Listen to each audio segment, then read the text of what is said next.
నమస్కారం, జే న్యూస్ వార్తలకు స్వాగతం. ముందుగా వార్తల్లోని ముఖ్యాంశాలు. గత వైసీపీ ప్రభుత్వంపై డిప్యూటీ సీఎం పవన్ కళ్యాణ్ తీవ్ర ఆరోపణలు. తిరుమల లడ్డు ప్రసాదంలో నెయ్యికి బదులు పామ్ ఆయిల్, రసాయనాలు వాడారని వ్యాఖ్య. గత ప్రభుత్వం దేవుడిపైనే పగబట్టిందని, ఇది హిందువుల మనోభావాలను దెబ్బతీయడమేనని విమర్శ. ఈ వ్యవహారంలో ఎక్కడా సీబీఐ క్లీన్ చిట్ ఇవ్వలేదని, వాస్తవాలు బయట పెడతామని స్పష్టీకరణ. తెలంగాణను రక్షించుకోవాలంటే బీజేపీకి ఓటు వేయాలని కిషన్ రెడ్డి. ఏపీలో ఎన్నో విమానాశ్రయాలున్నా తెలంగాణలో ఎందుకు లేవని ప్రశ్న. కాంగ్రెస్ పార్టీకి తెలంగాణ బంగారు బాతు అయిందని విమర్శ. దేశంలో ఎక్కడ ఎన్నికలు జరిగినా తెలంగాణ నుంచే వెళ్తున్నాయని ఆగ్రహం. రెండేళ్లుగా శ్రీవారి లడ్డూలో కల్తీ నెయ్యి తెలిసినా వైసీపీ ప్రభుత్వం మౌనంగా ఉందన్న పయ్యావుల. తిరుమల లడ్డు నెయ్యిలో కల్తీ జరిగిందని మంత్రి పయ్యావుల కేశవ్ వెల్లడి. ఈ వ్యవహారం తెలిసినా గత వైసీపీ ప్రభుత్వం నివేదికను తొక్కిపెట్టిందని ఆరోపణ. నెయ్యిలో చేపల నూనె, జంతు కొవ్వు కలిసినట్లు ఎన్డీడీబీ రిపోర్ట్ ఇచ్చిందని వెల్లడి. మున్సిపాలిటీ ఎన్నికలు పూర్తిగా ప్రజాస్వామ్యబద్ధమేనా అన్న చరణ్. ఫ్రీ అండ్ ఫెయిర్ ఎన్నికల్లో కాంగ్రెస్ లక్ష్యమని చరణ్ స్పష్టం. మున్సిపాలిటీల అభివృద్ధికి భారీ నిధులు కాంగ్రెస్ నిబద్ధత. బీఆర్ఎస్ హయాంలో ఒత్తిళ్లు, ఇప్పుడు స్వేచ్ఛాయుత ఎన్నికలు జరుగుతున్నాయని వెల్లడి. రేవంత్ రెడ్డి భాషపై కేటీఆర్ కు చామల కౌంటర్. మీ భాషలోనే మాట్లాడితేనే అర్థం అవుతుందని కేటీఆర్ కు కౌంటర్. ఎన్నికల్లో ఓడిపోతున్నా బీఆర్ఎస్ కు బుద్ధి రావట్లేదని ఫైర్. రెండేళ్లలో రాష్ట్రాన్ని గాడిలో సీఎం రేవంత్ పెట్టారని కితాబు. అంశాలు లేక చిల్లర మాటలే బీఆర్ఎస్ విమర్శలంటూ counter. Deputy CM Pawan Kalyan తీవ్ర వ్యాఖ్యలు చేశారు. కొందరు రాజకీయ శక్తులు ఏడుకొండల స్వామిపై పగబట్టినట్లుగా వ్యవహరిస్తున్నారని మండిపడ్డారు. భగవంతుడి మీద పగ ఎందుకని ప్రశ్నించారు. తిరుమల శ్రీ వెంకటేశ్వర స్వామి భక్తుల విశ్వాసాలను దెబ్బతీయే చర్యలు ఎట్టి పరిస్థితుల్లోనూ సహించబోమని స్పష్టం చేశారు. ఆలయ వ్యవహారాల్లో రాజకీయ జోక్యం తగ్గదని ఆయన హెచ్చరించారు. కోట్లాది భక్తుల నమ్మకానికి ప్రతీక అయిన ఏడుకొండల స్వామిని వివాదాల్లోకి లాగడం దుర్మార్గమని వ్యాఖ్యానించారు. తిరుమల ఆలయ పవిత్రతను కాపాడటం ప్రభుత్వ బాధ్యత అని చెప్పారు. ఎవరు తప్పు చేసిన చర్యలు తప్పవని స్పష్టం చేశారు. పవన్ కళ్యాణ్ వ్యాఖ్యలు రాష్ట్ర రాజకీయాల్లో తీవ్ర చర్చకు దారితీశాయి. భక్తులు, హిందూ సంఘాలు ఈ వ్యాఖ్యలకు మద్దతు పలుకుతున్నాయి. అసలు వీళ్ళని మీరు ఎగ్జామిన్ చేయాలి. ఈ సమావేశం ద్వారా ప్రజలందరూ కూడా మేము ఏం ఎగ్జామిన్ చేస్తున్నాం అంటే, వీళ్ళు ఎలాంటి పరంపర నుంచి వచ్చారు, వారసత్వం ఏంటి వీళ్ళకి. వీళ్ళు భగవంతుడి మీద పగబట్టారు. వీళ్ళు ఏడుకొండల స్వామి మీద పగ ఉంది. అది ఈ రోజు పగ కాదు, ఏం పగో నాకు అర్థం కాదు. అయ్యే 7 కొండలు అంటాం. 7 కొండలు ఎందుకు, నీకు 2 కొండలు చాలు. భగవంతుడి మీద పగ ఏంటి? ఎవరికైనా వ్యక్తిగతంగా వర్గాల మీద పగ ఉండొచ్చు, ప్రత్యర్థి మీద పగ ఉండొచ్చు, కానీ విచిత్రంగా వీళ్ళు భగవంతుడి మీద పగబట్టారు. మేము ఆ కోణం నుంచి నాకు అనిపించింది, దీన్ని కరెక్ట్ చేయాలి, ఇది చెప్పాలి. ఇది నేను ఎందుకంటే నేను మాట్లాడేటప్పుడు మేము చాలా ఒళ్ళు దగ్గర పెట్టుకొని మాట్లాడతాం. ఎందుకంటే వీల్ ఫేస్ ద కాన్సిక్వెన్స్ మాకు తెలుసు. అమెరికా నుంచి మాజీ మంత్రి అంబటి రాంబాబు చిన్న కుమార్తె అంబటి శ్రీజ విడుదల చేసిన వీడియో రాజకీయంగా సంచలనం సృష్టించింది. తన తండ్రిపై జరిగిన దాడి ఘటనను ప్రస్తావిస్తూ భావోద్వేగ వ్యాఖ్యలు చేసింది. ప్రజాస్వామ్యంలో భిన్నాభిప్రాయాలకు చోటుండాలని, కానీ హింసకు మాత్రం ఎలాంటి స్థానం లేదని ఆమె వ్యాఖ్యానించింది. రాజకీయ విభేదాల పేరుతో కుటుంబాలపై దాడులు చేయడం అమానుషమని ఆవేదన వ్యక్తం చేసింది. తండ్రి రాజకీయ జీవితం, ప్రజాసేవను గుర్తు చేస్తూ ఆయనపై దాడి చేయడం వెనుక కుట్ర ఉందని సూచించింది. వీడియో విడుదలైన వెంటనే సోషల్ మీడియాలో వైరల్ గా మారింది. పలువురు రాజకీయ నేతలు, నెటిజన్లు ఈ ఘటనను ఖండించారు. ఈ వీడియోతో అంబటి కుటుంబంపై జరిగిన దాడి అంశం మరోసారి ప్రజా చర్చలోకి వచ్చింది. కన్వీనియంట్ గా 4 గోళ్ల మధ్యలో బంధించి కాళ్ళు చేతులు పట్టుకుని ఫిజికల్ గా హెరాస్ చేయడం జరిగింది. ఆయన ఒక ఎక్స్ మినిస్టర్. సరే, మీకు ఆ గౌరవం ఇవ్వడం ఇష్టం లేదు. ఆయన ఒక సీనియర్ సిటిజన్. 65 నుంచి 70 ఏళ్ల మధ్యలో ఉంటుంది ఆయన వయసు. అయినా కూడా వాళ్ళకి గౌరవం ఇవ్వాలని లేదు. రాక్షసానందం పొందారు. అయితే నాకు అనిపిస్తుంది, ఇంతకుముందు మా ఇంట్లో వాళ్ళు అమెరికాలో ఉన్నాను, ఫారెన్ కంట్రీలో ఉన్నాను అని చెప్పి నా యోగక్షేమాలు కనుక్కోవడానికి తరచూ నాకు ఫోన్ చేసి మాట్లాడుతుండేవాళ్ళు. ఇప్పుడు ఆపోజిట్ అయిపోయింది సిచ్యుయేషన్. అయితే రోజులని ఒకటిలా ఉండవు. నిన్నటి రోజు ఈ రోజు ఉండదు, ఈ రోజు రేపు రాదు. 4 రోజుల క్రితం మా ఇంటికి ఎంతమంది అయితే జనాలు వచ్చారో అంతకు 10 మంది ఈరోజు రావడం జరిగింది, ప్రేమాభిమానాలతో. ఆ రోజు మా ఇంట్లో కిటికీలు, అద్దాలు, తలుపులు పగిలిపోయాయి. ఈరోజు ఏకంగా గోడలే పగిలిపోయినాయి. శ్రీ వైఎస్ జగన్మోహన్ రెడ్డి గారు మా ఇంటికి రావడం జరిగింది. కూర్చుని చాలా వివరంగా మా అమ్మగారితో, మా అక్కలతో జరిగిన సంఘటనల గురించి మాట్లాడటం, మా బాధని షేర్ చేసుకోవడం, మాకు ఒక అండగా నిలబడటం జరిగింది. చాలా సంతోషంగా ఉంది. ఇవన్నీ చూస్తుంటే నాకు మా నాన్నగారు అనే మాటలు గుర్తొస్తున్నాయి. శ్రీ వెంకటేశ్వర స్వామి అండ మాపై ఉన్నంత వరకు మీరు మా పైన వేసే ప్రతి రాయి మా దాకా చేరేసరికి పువ్వుగా మారుతుంది. మీరు మమ్మల్ని తిట్టే ప్రతి తిట్టు ఒక ఆశీస్సుగానే మారుతుంది.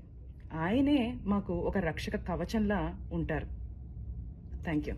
జనగామ మున్సిపల్ ఎన్నికల్లో ప్రభుత్వ ఉద్యోగులు ఎన్నికల ప్రచారంలో పాల్గొనడం తీవ్ర వివాదానికి దారితీసింది. స్థానిక 16వ వార్డులో బీజేపీ అభ్యర్థి మాచర్ల స్వరూపకు మద్దతుగా జనగామ జిల్లా ఆసుపత్రి ప్రధాన వైద్యుడు మాచర్ల భిక్షపతి ప్రచారంలో పాల్గొంటున్నట్లు ఆరోపణలు వచ్చాయి. ఆయన భార్య బీజేపీ అభ్యర్థిగా పోటీ చేస్తుండటంతో ఈ వ్యవహారం మరింత వివాదాస్పదమైంది. ఎన్నికల నిబంధనలకు విరుద్ధంగా ప్రభుత్వ ఉద్యోగి ఒక పార్టీకి బహిరంగంగా మద్దతు తెలపడం సరైందా అనే ప్రశ్నలు తలెత్తాయి. అభ్యర్థిని గెలిపిస్తే ఉచిత వైద్య సేవలు అందిస్తామని తాయిలాలు ప్రకటిస్తున్నారని ప్రత్యర్థి పార్టీల నేతలు ఆరోపించారు. నిబంధనలు ఉల్లంఘించిన అధికారిని వెంటనే విధుల నుంచి తొలగించాలని డిమాండ్ చేస్తున్నారు. ఈ అంశం ఎన్నికల సంఘం దృష్టికి వెళ్లింది.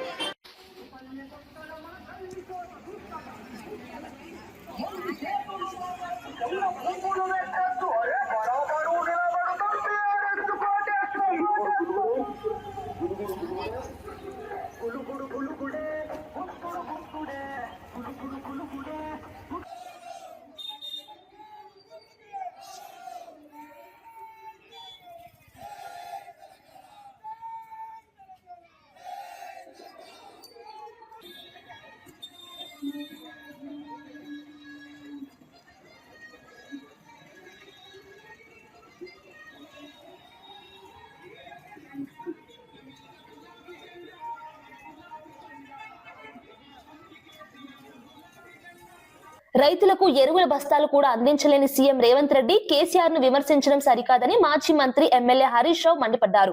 పండిన వరి కొనుగోలు చేయడంలో ప్రభుత్వం పూర్తిగా విఫలమైందని ఆరోపించారు. కేసీఆర్ ప్రవేశపెట్టిన రైతు బంధు వంటి పథకాలను నిలిపివేసి రాష్ట్రాన్ని ఆగమాగం చేస్తున్నారని విమర్శించారు. 2 సార్లు రైతు బంధును ఎగ్గొట్టి ఇప్పుడు 3వ సారి కూడా ఎగ్గొట్టేందుకు కుట్రలు చేస్తున్నారని ఆరోపించారు. కాంగ్రెస్ పాలన రైతులకు నష్టం చేస్తుందని చెప్పారు. తెలంగాణను ఈ కాంగ్రెస్ దద్దమ్మల నుంచి కాపాడుకోవాలంటే మున్సిపల్ ఎన్నికల్లో కారు గుర్తుకే ఓటేయాలని పిలుపునిచ్చారు. హరీష్ రావు వ్యాఖ్యలు రాజకీయ వాతావరణాన్ని మరింత వేడెక్కించాయి.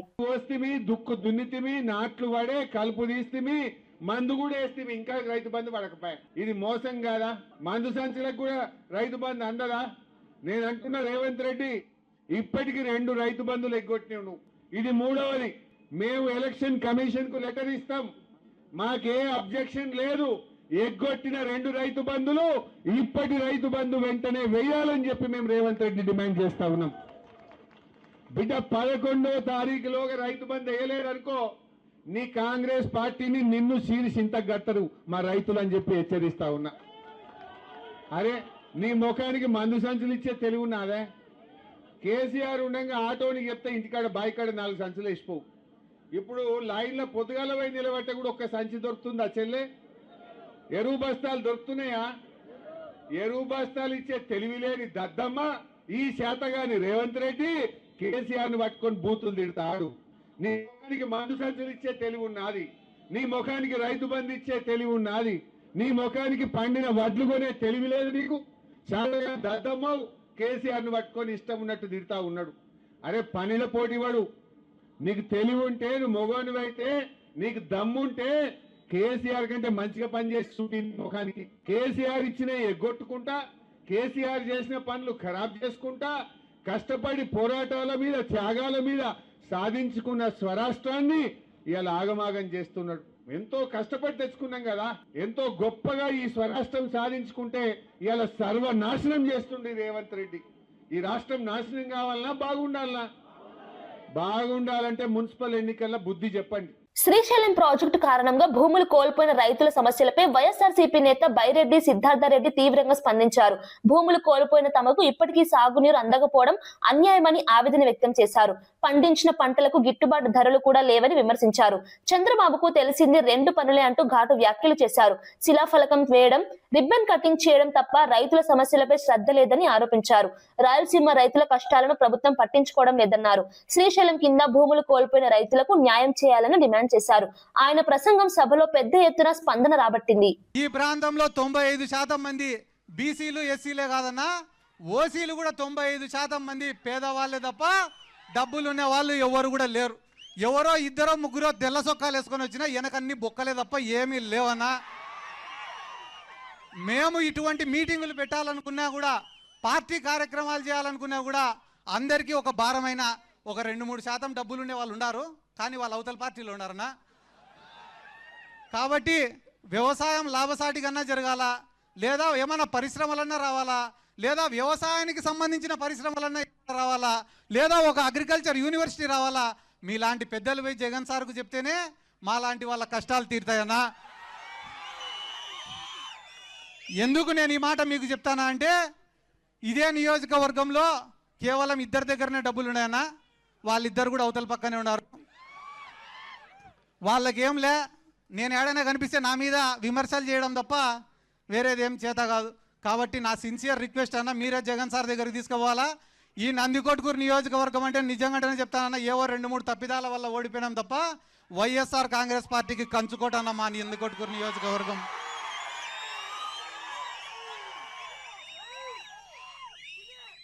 రేపు ఇప్పటికిప్పుడు ఎన్నికలు జరిగినా కూడా భారీ మెజార్టీతో మనం గెలిచడం ఖాయం ఈ నియోజకవర్గంలో. ఎందుకంటే మీకు కేవలం ఒక్కరోజు సమయం ఇస్తేనే వచ్చినటువంటి జనం.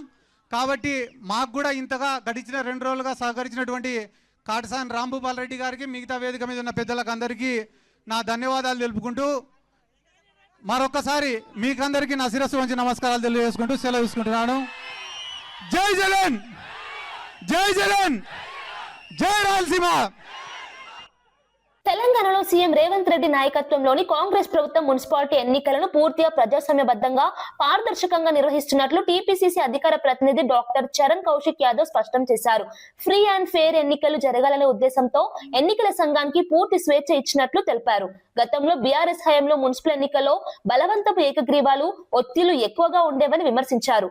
ప్రస్తుతం ఎలాంటి రాజకీయ ఒత్తిళ్లు లేకుండా ప్రజలు స్వేచ్ఛగా తమ ఓటు హక్కు వినియోగించుకునే పరిస్థితి ఉందన్నారు. కేవలం 2 ఏళ్ల కాలంలోనే మున్సిపాలిటీల అభివృద్ధికి 17,472 కోట్ల నిధులు కేటాయించడం కాంగ్రెస్ ప్రభుత్వ నిబద్ధతకు నిదర్శనమని పేర్కొన్నారు. ప్రజాపాలనలో పారదర్శకతే తమ విధానమని చెప్పారు. ఈ వ్యాఖ్యలు మున్సిపల్ ఎన్నికల నేపథ్యంలో రాజకీయంగా ప్రాధాన్యం సంతరించుకున్నాయి. తెలంగాణ రాష్ట్రంలో కాంగ్రెస్ ప్రభుత్వం చాలా ప్రజాస్వామ్యబద్ధంగా, ప్రజాస్వామ్యానికి లోబడి చాలా పారదర్శకమైనటువంటి ఎలక్షన్ నిర్వహిస్తా ఉంది. కాబట్టి ఫ్రీ అండ్ ఫెయిర్ ఎలక్షన్ జరగాలని చెప్పేసి కాంగ్రెస్ ప్రభుత్వం భావించింది. కాబట్టి ఎలక్షన్ కమిషన్ కు పూర్తి స్థాయి స్వేచ్ఛ ఇచ్చి తెలంగాణ రాష్ట్రంలో ఎలక్షన్ జరుగుతూ ఉన్నాయి. దానికి నిదర్శనమే 2020లో జరిగిన మున్సిపల్ ఎలక్షన్ లో బీఆర్ఎస్ పార్టీ తెలంగాణ రాష్ట్రంలో ప్రజాస్వామ్యం లేకుండా చేసింది. ఆనాడు 80 కౌన్సిలర్లు, కార్పొరేటర్లు సంబంధించి యునానిమస్ జరిగినాయి. అదే కాకుండా అందులో 77 బీఆర్ఎస్ పార్టీ కైవసం చేసుకుంటే 3 ఎంఐఎం పార్టీ, అంటే ఆనాడు ఎంఐఎం పార్టీ కావచ్చు, బీఆర్ఎస్ పార్టీ కలిసి పోటీ చేసిన పరిస్థితి. దాదాపు 80 స్థానాల్లో యునానిమస్ అయినాయి. దానిలో 77 బీఆర్ఎస్ పార్టీకే ఏకగ్రీవమైనవి. కానీ కాంగ్రెస్ ప్రభుత్వంలో మొత్తం ఏకగ్రీవైన 14 కౌన్సిలర్లు, అందులో కాంగ్రెస్ కు 12, బీఆర్ఎస్ పార్టీకి 2. అంటే ఎంత డెమోక్రటిక్ వేళ కాంగ్రెస్ పార్టీ ప్రజాస్వామ్యబద్ధంగా, ప్రజాస్వామ్యం లోబడి చాలా డెమోక్రటిక్ వేలో తెలంగాణ రాష్ట్రంలో ఫ్రీ అండ్ ఫెయిర్ ఎలక్షన్ జరగాలని చెప్పి కాంగ్రెస్ ప్రభుత్వం భావించింది. కాబట్టి ఎక్కడ కూడా బలవంతపు ఏకగ్రీవాలు లేకుండా, ఒత్తిడి లేకుండా, బెదిరింపులు లేకుండా చాలా పారదర్శకమైన ఎలక్షన్ జరిగే ప్రయత్నంలో భాగంగా కాంగ్రెస్ ప్రభుత్వం ఎలక్షన్ కమిషన్ నిబంధనలు ఎక్కడ కూడా అతిక్రమించకుండా చాలా పారదర్శకంగా జరిగే ప్రయత్నం కాంగ్రెస్ ప్రభుత్వం చేస్తా ఉంది. కానీ బీఆర్ఎస్ పార్టీ దీన్ని రాద్ధాంతం చేసే ప్రయత్నం, అపవాదాన్ని కూడా కాంగ్రెస్ పార్టీకి నెట్టే ప్రయత్నం వారు చేస్తా ఉంది. వైసీపీ నేతలు బూతులు మాట్లాడుతున్నా ఊరుకోవాలంటూ సీఎం చంద్రబాబు నాయుడు తీవ్ర ఆగ్రహం వ్యక్తం చేశారు. రాజకీయ విమర్శలకు హద్దులు ఉండాలన్నారు. వ్యక్తిగత దూషణలు, అసభ్య వ్యాఖ్యలు ప్రజాస్వామ్యానికి తగవని అన్నారు. ప్రతిపక్షం బాధ్యతారహితంగా ప్రవర్తిస్తోందని విమర్శించారు. రాష్ట్రంలో శాంతి భద్రతలను దెబ్బతీసేలా వ్యాఖ్యలు చేస్తున్నారని ఆరోపించారు. ప్రజా సమస్యలపై చర్చించాల్సిన చోట బూతులు, రెచ్చగొట్టే మాటలు మాట్లాడటం దురదృష్టకరమని తెలిపారు. రాజకీయ లబ్ధి కోసం సమాజంలో విషబీజాలు నాటే ప్రయత్నాలు చేస్తున్నారని అన్నారు. ఇలాంటి వ్యవహారాలను ప్రజలు గమనిస్తున్నారని, తగిన సమయంలో తగిన తీర్పు ఇస్తారని చంద్రబాబు స్పష్టం చేశారు. ఈ వ్యాఖ్యలు ఏపీ రాజకీయాల్లో మరోసారి చర్చకు దారితీశాయి. చూస్తే ఎంత దుర్మార్గంగా మాట్లాడుతున్నారంటే, నేను అపాలజీ చెప్పాలి, మేము చెప్పాలి. రెండోది, బూతులు తిడితే కూడా భరించాలి. అంటే మీకు రాజ్యాంగం పైన గౌరవం లేదు, ముఖ్యమంత్రి కానీ డిప్యూటీ సీఎం కానీ ప్రభుత్వ అధినేతలు అంటే లెక్కలేతనం, ఎక్కడికక్కడ మీ ఇష్టానుసారంగా రౌడీజం చేయాలి, రౌడీజం చేసి మీరు అనుకునిందే వాస్తవాన్ని ప్రజలు మెప్పించాలి అంటే అంత నిస్సహాయంలో మేమందరం. అందుకే నేను అందరికీ పిలిపిస్తున్నా. ఇది చూసిన తర్వాత ఎక్కడ కూడా సిబిఐ రిపోర్ట్లో ఇది కల్తీ లేదని ఎక్కడా చెప్పలేదు. నిన్న అతని స్పీచ్ చూస్తే ఏమనాలో నాకు తెలియదు. కరుడుగట్టిన నేరస్తులు ఏ విధంగా అసత్యాన్ని నమ్మించడానికి ప్రయత్నం చేస్తారో అదే చేస్తున్నారు. నేను ఆంధ్రప్రదేశ్లో ఉండే భక్తులందరినీ ఒక సామాన్య భక్తుడిగా అపీల్ చేస్తున్నాను. రిపోర్ట్స్ అన్నీ మీ రోజుల్లో ఉంటాయి. దేవుని యొక్క పవిత్రత మనం కాపాడుకోవడం మనందరి బాధ్యత. ఫండమెంటల్గా ప్రతి ఒక్కరు విశ్వాసం ఉండే ప్రతి ఒక్కరు దేవుణ్ణి దర్శనం చేసుకోవడమే కాదు, దేవునికి అపచారం జరిగినప్పుడు, అపవిత్రం జరిగినప్పుడు ఎవరైనా సరే ముక్త కంఠంతో ఖండించాల్సిన బాధ్యత మనపైన ఉంది. తిరిగి ఇలాంటి చేయాలంటే ఎవరైనా భయపడే పరిస్థితి రావాలి. సీఎం రేవంత్ రెడ్డి గారి భాష మనుషులను బట్టి ఉంటుందని, మీ గురించి మాట్లాడాలంటే మీ భాషలోనే మాట్లాడితే అర్థమవుతుందని ఎంపీ చామల కిరణ్ కుమార్ రెడ్డి కేటీఆర్ కు కౌంటర్ ఇచ్చారు. 2023 అసెంబ్లీ ఎన్నికల తర్వాత ప్రతి ఎన్నికలో బీఆర్ఎస్ ఓటమి పాలవుతున్నా వారికి ఇంకా బుద్ధి రావట్లేదని విమర్శించారు. రేవంత్ రెడ్డి సీఎం అయిన తర్వాత 2 ఏళ్లలో రాష్ట్రాన్ని గాడిలో పెట్టేందుకు ప్రయత్నం చేస్తున్నారని చెప్పారు. ప్రజా సమస్యలపై పనిచేస్తున్న ప్రభుత్వాన్ని విమర్శించడానికి బీఆర్ఎస్ వద్ద సరైన అంశాలు లేవన్నారు. బీఆర్ఎస్ నేతలు మాట్లాడే చిల్లర మాటలను ప్రజలు పట్టించుకోవద్దని పిలుపునిచ్చారు. కాంగ్రెస్ ప్రభుత్వం తీసుకుంటున్న నిర్ణయాలు రాష్ట్ర అభివృద్ధికి ఉపయోగపడతాయని తెలిపారు. ఈ వ్యాఖ్యలు కాంగ్రెస్ బీఆర్ఎస్ మధ్య మాటల యుద్ధాన్ని మరింత వేడెక్కించాయి. ఒక్కసారి నువ్వు యూట్యూబ్ని నువ్వు కొట్టి చూసుకో మీ నాయన మాట్లాడిన మాటలు గతంలో. రేవంత్ రెడ్డి గారు హార్వర్డ్కు పోయినా, హార్వర్డియన్ అయినా ఆయన మాట్లాడాల్సిన భాష మనుషులను బట్టి ఉంటుంది. మీ గురించి చర్చ వచ్చినప్పుడు ప్రజల ముందు మీ భాషలనే మీ గురించి చెప్తే ప్రజలకు అర్థమవుతుంది. ఎందుకంటే మీరు నేర్పిన భాషనే నాయన ఇది. ఇక నువ్వు చెప్తున్నావు మా నాయన ప్రాణాలకు తెగించి తెలంగాణ తెచ్చిండు, మా నాయన రాష్ట్రాన్ని గాడిలో పెట్టి పరిపాలన అందించిండని. ఏం గాడిలో పెట్టిండు నాయన? మీరు రాష్ట్రాన్ని ఏ విధంగా దోచుకుర్రో, మిగులు రాష్ట్రంగా ఉన్న రాష్ట్రాన్ని ఎలా అప్పుల రాష్ట్రం దిశగా తీసుకుపోయిర్రో ప్రజలందరూ చూసిరు. కాబట్టే మనని 23ల తర్వాత 24 లోక్సభల తర్వాత కంటోన్మెంట్ ఎన్నికలల్లా తర్వాత జూబ్లీహిల్స్ ఎన్నికలల్లా తర్వాత గ్రామ పంచాయతీ ఎన్నికల 5 సార్ల చెంప మీద లాగి 5 ఏళ్లతోటి కొడితే కూడా మళ్ళా ఇప్పుడు వచ్చి మున్సిపల్ ఎన్నికలు వచ్చినాయి అని చెప్పి చిల్లర వల్లర మాటలు మాట్లాడుతున్నాం. రేవంత్ రెడ్డి గారు 2 ఏళ్ళు ఇక్కడ సంపూర్ణంగా అధికారంలో ఉండి వీలైనంత మటుకు రాష్ట్రాన్ని గాడిలో పెట్టే ప్రయత్నం చేస్తుండు. తెలంగాణ ప్రజలు అర్థం చేసుకోవాలి. ఈ కేసీఆర్ కుటుంబం ఆ రోజు ఇంటికో ఉద్యోగం ఇచ్చి ఇలా 5 ఉద్యోగాలు తీసుకొని ఇలా వచ్చి మీ ముందు లబో దిబోమని నాటకాలు ఆడుతున్నారు. ఈ దొంగల మూట ఈ రానున్న వారం రోజులలో ప్రతి గల్లీలో చిల్లర మాటలు మాట్లాడతారు. పట్టించుకోవద్దని తెలంగాణ ప్రజలకు చెప్తున్నాం. మేము మా మీద నమ్మకం పెట్టుకొని మీరు మమ్మల్ని గెలిపించిర్రు. మున్సిపల్ పోల్స్లలో కూడా మీరు గెలిపియండి. ఎందుకంటే పంచాయతీలో గెలిపించిర్రు, పార్లమెంటుకు మమ్మల్ని పంపించిర్రు, వాళ్ళ గుండు సున్నా ఇచ్చిర్రు. ఈరోజు మా బాధ్యత మేము సక్రమంగా పరిపాలించాలంటే మీ నమ్మకం మా మీద కావాలి. నిజంగానే 5 ఏళ్ల తర్వాత మేమేమి చేయలేని పరిస్థితి వస్తే మీరే న్యాయ నిర్ణేతలు. అంతే తప్ప వీళ్ళు రాత్రి పగలు ట్విట్టర్లలో టిల్లుగాళ్ళు పెడితే. విశాఖపట్నం డివిజన్ పరిధిలోని నోటిఫైడ్ బార్ అండ్ రెస్టారెంట్లకు సంబంధించిన లైసెన్స్ల లాటరీ ప్రక్రియను జాయింట్ కలెక్టర్ గొబ్బిల విద్యాధరి స్వయంగా పర్యవేక్షించారు. పారదర్శకంగా లాటరీ నిర్వహించేందుకు అన్ని ఏర్పాట్లు చేసినట్లు అధికారులు తెలిపారు. లైసెన్స్ల కేటాయింపులో ఎలాంటి అవకతవకలకు తావు లేకుండా కఠిన చర్యలు తీసుకున్నామని వెల్లడించారు. లాటరీ ప్రక్రియను వీడియో రికార్డింగ్ ద్వారా పర్యవేక్షించారు. అర్హులైన దరఖాస్తుదారులకు మాత్రమే లైసెన్స్లు దక్కేలా నిబంధనలు పాటించామని చెప్పారు. ఈ ప్రక్రియపై దరఖాస్తుదారులో ఆసక్తి నెలకొంది. మద్యం విధానంలో పారదర్శకత తీసుకురావడమే ప్రభుత్వ లక్ష్యమని అధికారులు స్పష్టం చేశారు. ఈ లాటరీ ప్రక్రియ ఎలాంటి వివాదాలు లేకుండా పూర్తయినట్లు సమాచారం. అందరికీ నమస్కారం. ఈరోజు విశాఖపట్నం డివిజన్లో మనము దగ్గర 52 నోటిఫైడ్ బార్ అండ్ రెస్టారెంట్స్ అంటే 2B బార్స్కి మనకి ఈరోజు డ్రా తీయడం జరిగింది. 52 2B బార్స్ అండ్ రెస్టారెంట్స్కి కాను మనకి 27 2B బార్స్ అండ్ రెస్టారెంట్స్కి అప్లికెంట్స్ వచ్చాయి. ఆ 27లో కూడా చూసుకుంటే ఒక 3 బార్స్ అండ్ రెస్టారెంట్స్కి మనకి డిఫరెంట్ అప్లికెంట్స్ వచ్చారు and remaining all we have same applicants. So media సమక్షంలో అందరి సమక్షంలో ఈరోజు డ్రా తీయడం జరిగింది. డ్రా తీసి ఎవరైతే ఫస్ట్గా సెలెక్ట్ చేసి ఉంటామో వాళ్ళు ఈరోజు ఈవినింగ్ లోపు 18.5 lakhs అన్నది వాళ్ళు పే చేయాలి సెక్యూరిటీ డిపాజిట్.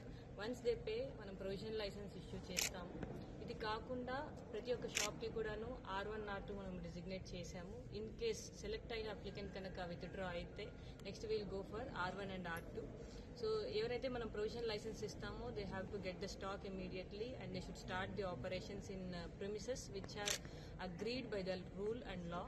సో ఎక్కడ రూల్స్ అండ్ లాస్ చెప్పిన ప్రకారమే ఆ ప్రిమిసెస్లో చేయాలి, ఎక్కడ పడితే అక్కడ చేయడానికి లేదు. That also will be following it up in the next 1 month.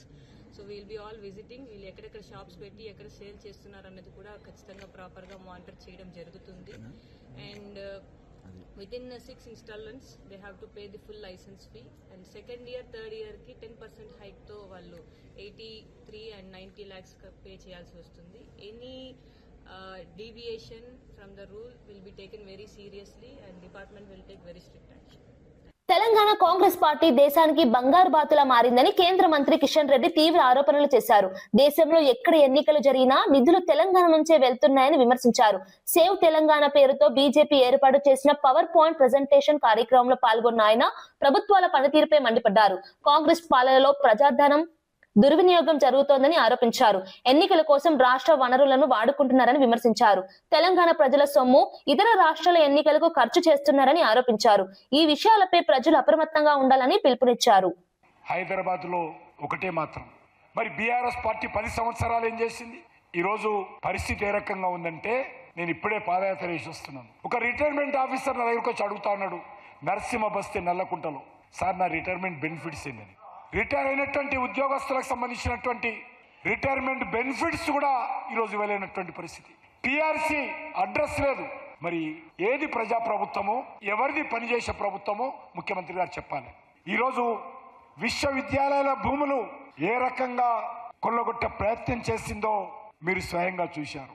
అది సెంట్రల్ యూనివర్సిటీ కావచ్చు, మౌలానా ఆజాద్ విశ్వవిద్యాలయం సంబంధించినటువంటి భూములు కావచ్చు, భవిష్యత్తు తరాల కోసం పెట్టినటువంటి అనేక భూములను అంగట్లో పెట్టి కూర్చుందో మనం చూస్తా ఉన్నాం. రాయలసీమను పాలించిన సమయంలో పూర్తిగా నిర్లక్ష్యం చేసి ఇప్పుడు దీక్షల పేరుతో వైసీపీ డ్రామాలు చేస్తుందని మంత్రి బీసీ జనార్దన్ రెడ్డి తీవ్రంగా మండిపడ్డారు. వైసీపీ ప్రభుత్వ హయాంలో రాయలసీమకు కనీస మౌలిక సదుపాయాలు కూడా కల్పించలేదని విమర్శించారు. ప్రాజెక్టులు పూర్తిగా చేయకుండా, పరిశ్రమలు తీసుకురాకుండా ప్రజలను మోసం చేశారని ఆరోపించారు. ఇప్పుడు అధికారంలో లేనప్పుడు దీక్షలు, ఆందోళనల పేరుతో ప్రజల్లో భావోద్వేగాలు రెచ్చగొట్టే ప్రయత్నం చేస్తున్నారని అన్నారు. రాయలసీమ ప్రజలు అన్ని విషయాలు గుర్తించుకున్నారని, గత పాలనలో జరిగిన అన్యాయాలను మర్చిపోలేదని స్పష్టం చేశారు. ప్రజలను మభ్యపెట్టే ప్రయత్నాలు ఇక ఫలించవని చెప్పారు. అభివృద్ధి చేసే ఉద్దేశం లేని వారు దీక్షల పేరుతో రాజకీయాలు చేస్తున్నారని వ్యాఖ్యానించారు. ఈ వ్యాఖ్యలు ఏపీ రాజకీయాల్లో చర్చనీయాంశంగా మారాయి. చేసిన ప్రాజెక్టు మీద డిబేట్ పెట్టడానికి కానీ చర్చ జరగడానికి కూడా ఎప్పటికైనా సిద్ధంగా ఉన్నామని కూడా తెలియజేస్తా ఉన్నాము. 2021లో ఆగిపోయిన లిఫ్ట్ నిర్మాణాలకు 4 ఏళ్లలో అనుమతులకు ఎందుకు సాధించలేకపోయారు? అనేక మార్లు జగన్ సీఎం హోదాలో ప్రధానమంత్రి మోడీ గారిని కలిసించారు. మీరు అన్నిసార్లు కలిసినా ఎప్పుడైనా ఈ యొక్క రాయలసీమ అభివృద్ధికి కానీ, రాయలసీమకు సంబంధించిన ప్రాజెక్టులు కానీ, అదేవిధంగా హార్టికల్చర్కు కానీ, ఇన్ఫ్రాస్ట్రక్చర్ గురించి కానీ, అదేవిధంగా ఇండస్ట్రీస్ గురించి ఏ రోజైనా మీరు మాట్లాడారా? నాడు అధికారంలో ఉన్నప్పుడు కేసీఆర్తో స్నేహితం చేశావు. ఆ రోజు జలదీక్ష చేశావు కర్నూలులో కాళేశ్వరానికి వ్యతిరేకంగా. మళ్ళీ అదే కాళేశ్వరం దానికి సంబంధించి మళ్ళీ మీరు సపోర్ట్ చేయలేదా అని అడుగుతా ఉన్నాను. ఈరోజు రాయలసీమ పట్ల ముసలి కన్నీరు గారుస్తూ ఉన్నారంటే ప్రజలు నమ్మే పరిస్థితిలోనే లేరని కూడా తెలియజేస్తా ఉన్నాను. తిరుమల లడ్డూ కల్తీ వ్యవహారంపై జరిగిన కీలక మీడియా సమావేశంలో ఎన్డీఏ కూటమి నేతలు తీవ్రంగా స్పందించారు. Andhra Pradesh CM Chandrababu Naidu, deputy CM Pawan Kalyan, BJP నేత పీవీఎన్ మాధవ్ ఈ సమావేశంలో పాల్గొన్నారు. మంత్రి పయ్యావుల కేశవ్ సాంకేతికంగా కల్తీ నెయ్యి, జంతు కొవ్వు, నాణ్యత లేని పదార్థాల వినియోగంపై వివరించారు. గత ప్రభుత్వ హయాంలో టీటీడీ నిర్వహణలో తీవ్ర నిర్లక్ష్యం జరిగిందని నేతలు ఆరోపించారు. కోట్లాది భక్తుల విశ్వాసాలను దెబ్బతీసేలా జరిగిన ఈ అపచారంపై కఠిన చర్యలు తప్పవని స్పష్టం చేశారు. తిరుమల ఆలయ పవిత్రతను కాపాడటమే తమ ప్రభుత్వ లక్ష్యమని చెప్పారు. బాధ్యులపై చట్టపరమైన చర్యలు తీసుకుంటామని హెచ్చరించారు. ఈ అంశం దేశవ్యాప్తంగా తీవ్ర చర్చకు దారితీసింది. వ్యక్తులందరూ కూడా నిబంధనలు కొన్ని రికమెండ్ చేస్తే ఆ తర్వాత ప్రభుత్వం మారడం, వచ్చిన తర్వాత ఇదే పాలక మండలి వాటిని ఆమోదించడం, ధర్మారెడ్డి గారు నేతృత్వంలో ఈ నిబంధనలన్నీ ఆమోదించారు. ఏంటి ఆ నిబంధనలు ఆ రోజు పెట్టినటువంటివి అంటే, డైరీకి క్వాలిఫికేషన్ మినిమం 3 ఏళ్ల పాటు డైరీ రంగంలో పనిచేసి ఉండాలి, 250 కోట్ల టర్నోవర్ ఉండాలి, 4 లక్షల లీటర్ల పాలు ప్రొక్యూర్ చేస్తూ ఉండాలి, 12 టన్నుల వెన్నని సేకరించి ఉండాలి, కనీసం 8 టన్నుల నెయ్యి చేసే సామర్థ్యం ఉండాలి. ఇవి ఒక డైరీకి పెట్టింది. దీంతో బలమైనటువంటివి, నాణ్యమైనటువంటి సంస్థలు మాత్రమే వస్తాయని కరెక్ట్గా 5 నెలలు తిరక్కముందే ఈ కంపెనీలన్నింటినీ అవకాశం కల్పించాలి. ఈ నెగోషియేషన్ ఒకవైపు నడుస్తూ ఉంది ప్యారలల్గా. సుబ్బారెడ్డి గారి పిఏ ఒకవైపు నెగోషియేషన్ చేస్తూ ఉన్నాడు. ఈ కార్యక్రమం నడుస్తూ ఉండగానే వీళ్ళందరికీ మార్గం కల్పించడానికి ఇక్కడ నిబంధనలని సరళీకృతం చేయడం మొదలుపెట్టారు. ఏం చేశారు అంటే, కాన్స్పిరసీ కళ్ళ ముందు కనపడుతుంది. అక్కడ నెగోషియేషన్ నడుస్తుంది, కఠినమైన నిబంధనలు ఉన్నాయి. ఆ నిబంధనల ప్రకారం వాళ్ళు రాలేరు కాబట్టి వాళ్ళని ఇక్కడికి తీసుకురావడం కోసం నిబంధనల మార్పు చేశారు. ఏం చేశారు? 3 సంవత్సరాల నుంచి 1 సంవత్సరం అనుభవం ఉంటే చాలు అని చెప్పారు. 150 కోట్ల టర్నోవర్ ఉంటే చాలు అని చెప్పారు. 4 లక్షల లీటర్ల పాలు సేకరించే సామర్థ్యం ఉండాలి, సేకరించి ఉండాలి అన్న నిబంధనని పూర్తిగా తీసేశారు. అంటే పాలు లేకుండా నెయ్యి చేసే విధానాన్ని వీళ్ళు మార్గం సుగమం చేశారు. ఆ తర్వాత ఈ 12 లక్షల టన్నుల వెన్న సేకరణ అనేదాన్ని పూర్తిగా తీసి 3 టన్నులు చేశారు. నెయ్యి చేసే సామర్థ్యం మొత్తం తీసేశారు. అసలు ఈ నిబంధనల మార్పుతోనే ఈ మొత్తం కాన్స్పిరసీ నడిచింది. ఒకవైపు నెగోషియేషన్, మరోవైపు నిబంధనలను మార్చేటువంటి కుట్ర. మార్చి ఆ పాత్రదారులు వచ్చారు. వచ్చిన తర్వాత ఏం జరిగిందో మనం కళ్ళ ముందు చూసాం. పామాయిల్, కర్నల్ ఆయిల్ని పెట్టి వీళ్ళందరూ సరఫరా చేయడం. ఆ వైష్ణవి డైరీ అనేటువంటిది మనకి చదివితే అర్థమయ్యేది ఏంటంటే, బోలే బాబా రాలేడు కాబట్టి ఆ ఏఆర్ డైరీ మిగిలిన డైరీల్ని మాట్లాడుకున్నప్పుడు అది సిక్ డైరీ ఒక యూనిట్ అయితే దాదాపు మూతపడిపోయినటువంటి యూనిట్. వాళ్ళందరూ మళ్ళీ ఫేక్ డాక్యుమెంట్స్, తమకు అనుభవం ఉన్నట్టు బోలే బాబా డైరీ ఫేక్ డాక్యుమెంట్స్ క్రియేట్ చేస్తుంది. ఇక్కడికి వచ్చినటువంటి సీమకు ద్రోహం చేసిన జగన్ ఇప్పుడు మొసలి కన్నీరు కార్చడం హాస్యాస్పదమని కాంగ్రెస్ సీనియర్ నేత తులసిరెడ్డి తీవ్ర ఆగ్రహం వ్యక్తం చేశారు. వైసీపీ పాలనలో రాయలసీమ అభివృద్ధి పూర్తిగా నిర్లక్ష్యం చేయబడిందని విమర్శించారు. నీటి ప్రాజెక్టులు, పరిశ్రమలు, ఉపాధి అవకాశాల విషయంలో ప్రజలను మోసం చేశారని ఆరోపించారు. అధికారంలో ఉన్నప్పుడు సీమ ప్రజల కష్టాలు పట్టించుకుని జగన్ ఇప్పుడు దీక్షలు, పర్యటనల పేరుతో రాజకీయ లబ్ధి పొందాలని చూస్తున్నారని అన్నారు. రాయలసీమ ప్రజలు గత 5 ఏళ్ల పాలనను మర్చిపోలేదని స్పష్టం చేశారు. అభివృద్ధి చేయని వారు ఇప్పుడు బాధ్యతగా మాట్లాడటం అర్ధరహితమని వ్యాఖ్యానించారు. సీమ ప్రజలు ఈ రాజకీయ నాటకాలను తిప్పికొడతారని తులసిరెడ్డి అన్నారు. ఈ వ్యాఖ్యలు ఏపీ రాజకీయాల్లో చర్చకు దారితీశాయి. ఇది చాలా విడ్డూరంగా ఉంది. జగన్మోహన్ రెడ్డి ముఖ్యమంత్రిగా ఉన్నప్పుడే జాతీయ హరిత ట్రిబ్యునల్ 2021 జూలై 7న రాయలసీమ లిఫ్ట్ ఇరిగేషన్ ప్రాజెక్టుకు పర్యావరణ అనుమతులు లేవని, దాని పనులు చేయవద్దని స్టే విధించింది. తర్వాత 3 ఏళ్ల పాటు వీళ్ళే అధికారంలో ఉన్నారు. మరి ఆ 3 ఏళ్ల కాలంలో గ్రీన్ ట్రిబ్యునల్ విధించినటువంటి ఆ స్టేను ఎందుకు వెకేట్ చేయించలేకపోయారు? వాళ్ళు ఇప్పుడు తగుదునమ్మా అంటూ ఏదో రాయలసీమ ఉద్ధారకులైనట్లు ఈరోజు రాయలసీమ లిఫ్ట్ ఇరిగేషన్ కోసము పోతిరెడ్డిపాడు దగ్గర నిరసన సభ పెడతారట. రాష్ట్రంలో ఎప్పుడు ఎన్నికలు వచ్చినా సీఎం రేవంత్ రెడ్డి ఎన్నికల నిబంధనలను తుంగలో తొక్కుతున్నారని తెలంగాణ జాగృతి సీనియర్ నాయకుడు సయ్యద్ ఇస్మాయిల్ ఆరోపించారు. ప్రజాధనాన్ని, అధికారాన్ని దుర్వినియోగం చేస్తూ ఓటర్లను మభ్యపెట్టే ప్రయత్నం చేస్తున్నారని విమర్శించారు. ప్రభుత్వ యంత్రాంగాన్ని ఎన్నికల కోసం ఉపయోగించుకోవడం ప్రజాస్వామ్య విరుద్ధమని అన్నారు. సీఎం హోదాలో ఉండి నియమాలను అతిక్రమించడం తీవ్రమైన అంశమని పేర్కొన్నారు. ఈ వ్యవహారంపై ఎన్నికల సంఘం వెంటనే చర్యలు తీసుకోవాలని డిమాండ్ చేశారు. సమాన అవకాశాలు కల్పించాల్సిన ఎన్నికల సమయంలో అధికార పార్టీకి అనుకూలంగా వ్యవహరించడం సరికాదని అన్నారు.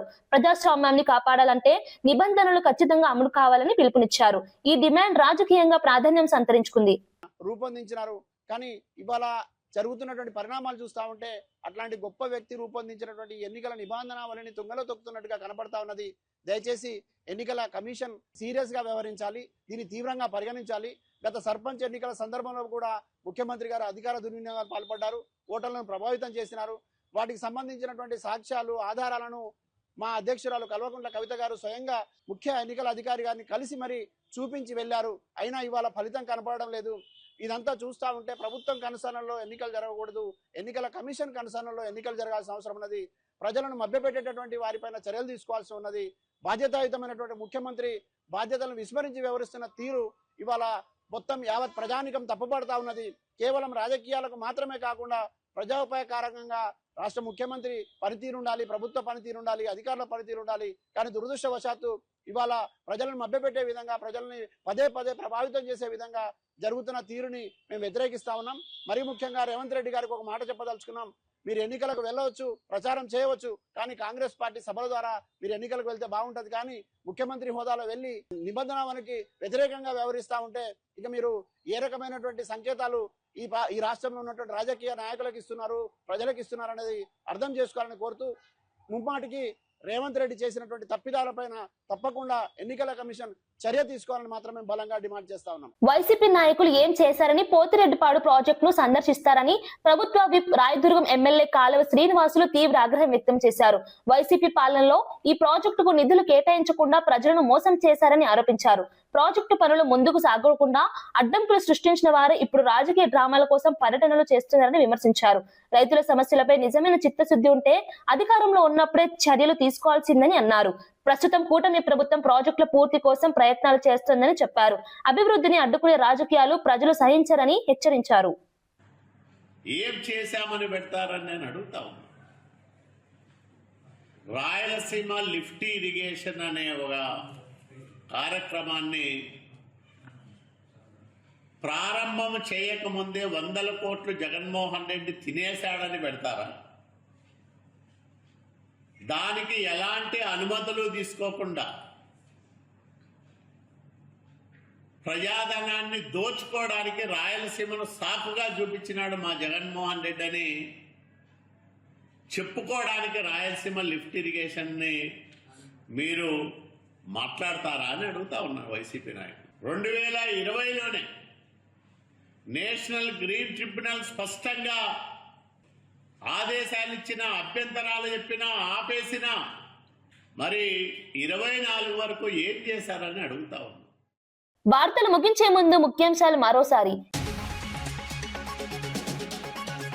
గత వైసీపీ ప్రభుత్వంపై డిప్యూటీ సీఎం పవన్ కళ్యాణ్ తీవ్ర ఆరోపణలు. తిరుమల లడ్డూ ప్రసాదంలో నెయ్యికి బదులు పామ్ ఆయిల్, రసాయనాలు వాడారని వ్యాఖ్య. గత ప్రభుత్వం దేవుడిపైనే పగబట్టిందని, ఇది హిందువుల మనోభావాలను దెబ్బతీయరవినని విమర్శ. ఈ వ్యవహారంలో ఎక్కడా సిబిఐ క్లీన్ చిట్ ఇవ్వలేదని, వాస్తవాలు బయట పెడతామని స్పష్టీకరణ. తెలంగాణను రక్షించుకోవాలంటే బీజేపీకి ఓటు వేయాలని కిషన్ రెడ్డి. ఏపీలో ఎన్నో విమానాశ్రయాలున్నా తెలంగాణలో ఎందుకు లేవని ప్రశ్న. కాంగ్రెస్ పార్టీకి తెలంగాణ బంగారు బాతు అయిందని విమర్శ. దేశంలో ఎక్కడ ఎన్నికలు జరిగినా తెలంగాణ నుంచే వెళ్తున్నాయని ఆగ్రహం. 2 ఏళ్లుగా శ్రీవారి లడ్డూలో కల్తీ నెయ్యి తెలిసినా వైసీపీ ప్రభుత్వం మౌనంగా ఉందన్న పయ్యావుల. తిరుమల లడ్డూ నెయ్యిలో కల్తీ జరిగిందని మంత్రి పయ్యావుల కేశవ్ వెల్లడి. ఈ వ్యవహారం తెలిసినా గత వైసీపీ ప్రభుత్వం నివేదికను తొక్కిపెట్టిందని ఆరోపణ. నెయ్యిలో చేపల నూనె, జంతు కొవ్వు కలిసినట్లు ఎన్డీటీబీ రిపోర్ట్ ఇచ్చిందని వెల్లడి. మున్సిపాలిటీ ఎన్నికలు పూర్తిగా ప్రజాస్వామ్యబద్ధమేనా అన్న చరణ్. ఫ్రీ అండ్ ఫెయిర్ ఎన్నికల్లో కాంగ్రెస్ లక్ష్యమని చరణ్ స్పష్టం. మున్సిపాలిటీల అభివృద్ధికి భారీ నిధులు కాంగ్రెస్ నిబద్ధత.